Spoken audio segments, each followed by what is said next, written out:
জন্ম নিবন্ধন আমাদের জন্য এখন খুবই প্যারাময় একটা জিনিস হয়ে দাঁড়িয়েছে। কেননা আমাদের এখন প্রত্যেকটি ক্ষেত্রেই স্কুল বলেন, বিদ্যালয় বলেন, সব ক্ষেত্রেই আমাদের এখন জন্ম নিবন্ধনের প্রয়োজন হচ্ছে। তো যার কারণে আমরা যারা আগে পুরনো জন্ম নিবন্ধন করেছি তাদের খুবই সমস্যার মধ্যে পড়তে হয় এবং সেটি অনলাইনেও পাওয়া যায় না। তো বন্ধুরা, আপনারা প্রশ্ন করেছেন কিভাবে যমজ বাচ্চাদের জন্ম নিবন্ধনের জন্য আবেদন করতে হয় বা জন্ম নিবন্ধন করার প্রক্রিয়াটা কী। তো বন্ধুরা, আমি মোহাম্মদ রাকিবুল রাব্বি আপনাদের সাথে আছি এবং সবসময় থাকবো ইনশাআল্লাহ।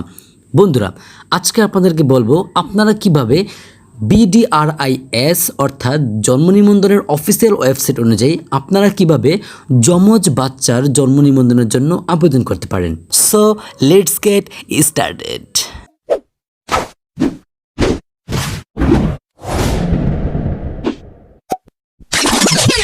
তো বন্ধুরা, bdris অর্থাৎ বাংলাদেশের জন্ম নিবন্ধনের যে অফিসিয়াল ওয়েবসাইটটা আছে সেখানে যমজ সন্তানের জন্ম নিবন্ধন কীভাবে করা হবে সেই সম্পর্কে কিছু কথা বলা আছে। তো বন্ধুরা, আমরা দেখি আসলে কি কথা বলা আছে। এখানে বলা আছে যমজ সন্তানের জন্ম নিবন্ধনের ক্ষেত্রে প্রথমে একের পর এক আবেদন করে অনলাইনে সাবমিট করতে হবে, তারপর যথাযথ নিয়মে নিবন্ধন করতে হবে। তো বন্ধুরা, এখানে একটু লক্ষ্য রাখবেন যে আপনার যে যমজ সন্তান আছে তাদের দুজনের ক্ষেত্রে একই দিনে জন্ম নিবন্ধন একের পর এক আবেদন করবেন। আরেকটি কথা বলা আছে, সেটি হলো একটি নিবন্ধন সমাপ্ত করে ফেললে অপর আবেদনটি অনলাইনে সাবমিট করতে সমস্যা হবে।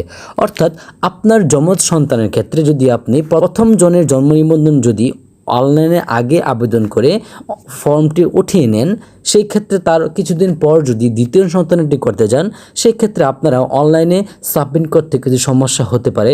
এটা bdris অর্থাৎ জন্ম নিবন্ধনের ওয়েবসাইট আমাদেরকে বলেছেন। তো বন্ধুরা, আপনারা অবশ্যই বুঝতে পেরেছেন যে যমজ সন্তানের জন্ম নিবন্ধন কীভাবে করা হবে। তো বন্ধুরা, আপনারা কিভাবে এই একের পর এক আবেদন করবেন এই ব্যাপারে আমাদের চ্যানেলে অলরেডি একটি ভিডিও সাবমিট করা আছে। আমি ভিডিওর লিঙ্কটি আমার ভিডিওর ডিসক্রিপশনে দিয়ে দিচ্ছি, আপনারা অবশ্যই সেখানে গিয়ে দেখবেন যে কীভাবে জন্ম নিবন্ধনের জন্য আবেদন করতে হয়। তো বন্ধুরা, আজকে এই পর্যন্তই এবং পরবর্তী প্রশ্নের জন্য অবশ্যই আমার এই ভিডিওতে কমেন্ট করবেন। আমি অবশ্যই আপনাদের কমেন্টের উত্তর দিতে চেষ্টা করব। আসসালামু আলাইকুম ওয়া রাহমাতুল্লাহি ওয়া বারাকাতুহু।